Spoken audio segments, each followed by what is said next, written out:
Now I'm being told that CBS wants to file a lawsuit against me, which I believe is a personal vendetta from Les Moonves himself. And I'll go into it. But you know, I thought it was particularly interesting that today, of all days, we read in the New York Post, the Daily News, all around the country about the radio division. And what does it say in the paper? It says, record losses in ratings. I left CBS. They had 14 months to prepare for me leaving. And lo and behold, we see already that the decision to go with David Lee Roth, Adam Carolla, a guy named Rover, and all these morning shows, the radio division at CBS is in shambles. It's in shambles. They are getting crushed. Ill-prepared. Les Moonves and Joel Hollander, the two stooges, are running this radio division right into the ground to record losses. You know, I just read in the paper that Les Moonves, I read this. I don't know why it was so covered up. $9 billion in losses under the tutelage of Les Moonves. Now a radio division. Record losses in ratings, I would suspect in revenues. Not to mention the stations I left. But the Jack FM format is failing. We saw the New York ratings, the Arbitrends come out. I haven't seen them directly, I only read from the newspaper. And you've got a situation where these two guys don't have their eye on what's important. So if you saw the movie Wag the Dog, what do you do if you're Les Moonves? Distract the media. Let's have a lawsuit against Howard Stern. And they've been threatening me for months. And I said, you know, I'm going to stand up to this guy, Les Moonves, because here's a guy who doesn't stand up to anyone. He didn't stand up to the FCC, and now we see what's happened as a result. This guy didn't stand up to Clear Channel Broadcasting and other media outlets that wouldn't pay me money they owed me. He backed out of lawsuits. Les Moonves fired two producers, the CBS Evening News and Dan Rather, because they're easy targets. Those are easy guys to get. Les Moonves didn't stand up at a Ronald Reagan movie that he produced for his network and was afraid of the religious right, and he wouldn't even fight back and air his Ronald Reagan movie. But I'll tell you who Les Moonves sues and who he goes after. Talent. Because he thinks we're easy targets. And I'm going to stand up to this guy. I'm not going to allow it. I'm not going to be intimidated, and I'm not going to be bullied. Let me tell you what's in his lawsuit that they're going to file. CBS is saying they are suing me because they claim that I entered into a secret agreement with Sirius Satellite Broadcasting.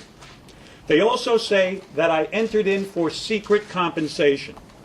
They say that I misused CBS airtime to promote Sirius Satellite Radio. They claim that I misled them into thinking that I was staying at CBS. I was going to stay there. And also that I hurt CBS financially. I'm not a lawyer, but let me address this stuff. Because you know what? I got to stand up for myself. All right, first they say there was a secret agreement. Well, let's talk about the secret agreement. 14 months before I was to leave Viacom, CBS, whatever they call themselves this day, I announced I was going to satellite radio. I spoke about it on the radio.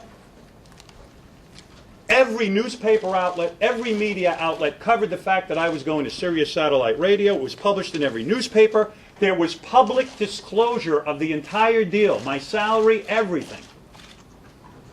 And on top of that, I've been talking about the fact that I'm going to go on satellite radio for the last couple of years. For 5 years I've been talking about it. But Les Moonves claims it was a secret. Now, how can you have it both ways? How can there be a secret agreement if everybody in the world, including his own radio stations, are broadcasting the deal? He put me on David Letterman. He put me on 60 Minutes. And Les Moonves says he didn't know there was an agreement. It was a secret. How can that be? It must be that, just like everyone else, Les Moonves isn't listening to his own CBS radio stations or his own CBS television stations. Les Moonves is telling us it was a secret. Was there anyone in this room didn't know I was going to satellite and what the deal was? You read about it every day in the paper. Then they say there was secret compensation. There was no secret compensation. Public disclosure. You all wrote what my salary was. Anyone who's in the broadcasting business knows that satellite radio is a subscription-based service. The New York Times themselves, one of my favorite media outlets, wrote about my secret compensation. They disclosed the whole deal. Where's the secret, Les? How is this a secret from him? Then they say I misused CBS airtime. I got something to say about this. They say I misused CBS airtime to promote Sirius satellite radio. Okay. Let's go into that. When I signed my deal with satellite radio, I went to Joel Hollander, the president of the radio division. And I said, Joel, I've signed a deal to go to satellite. How you want to handle it? He says, I don't want you to talk about satellite radio. I said, okay, I have a point of view on this. Can I talk about it? I've always talked on the air about anything and everything that I do. When I put out a movie, when I put out a book, I talked about it on the air. I said, it's the biggest media story of the year. Why don't I go on the radio and talk about it? Why should every other place get benefits of ratings? He said to me, I agree with you. You can talk about Sirius satellite on the air. I want you to do me one favor. Don't mention it by name. Don't call it Sirius. I said, okay, I'm going to call it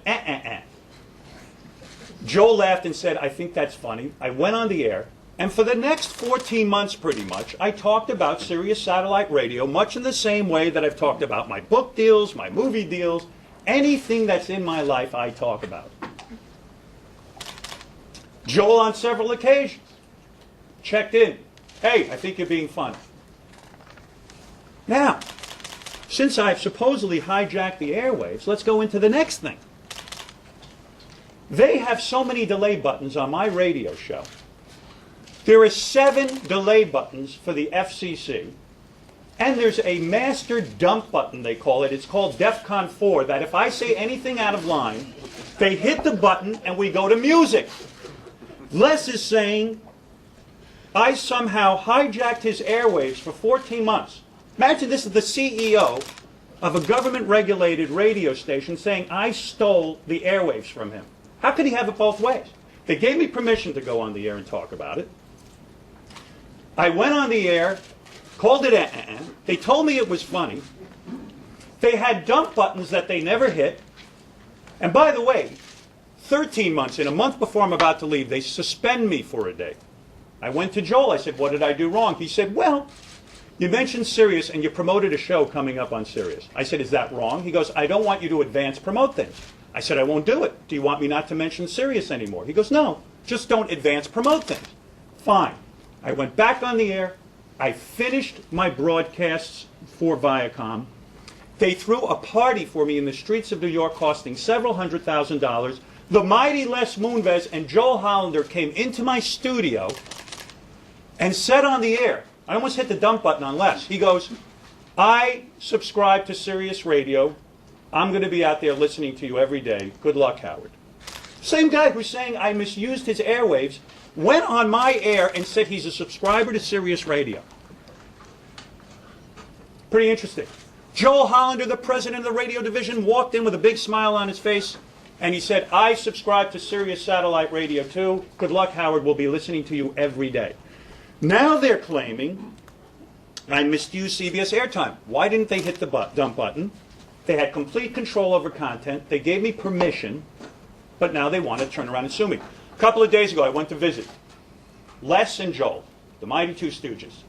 I went to visit them. I went with my agent. I said, why are you guys suing me? Wouldn't we be better served if you guys concentrated on your radio division and I went and concentrated on satellite? We had a good 20 years together. I showed up every day for work for you guys. I could have, in the last 14 months, I could have not shown up. I could have been sick. I delivered the ratings. I delivered the money to you guys. Why are you picking on me? Why didn't you stop me if you didn't like what I was doing? And Les goes, well, I'm the one who kept you on the air, and I knew I could sue you afterwards. I said, Les, wait a second. Are you admitting to fraud here? You misled me. You told me I could talk about Sirius Radio. And then you knew in the back of your mind you were going to sue me. He said this. This guy's a CEO of a company. Let me tell you something. My prediction. This guy is he's the one perpetrating the hoax. He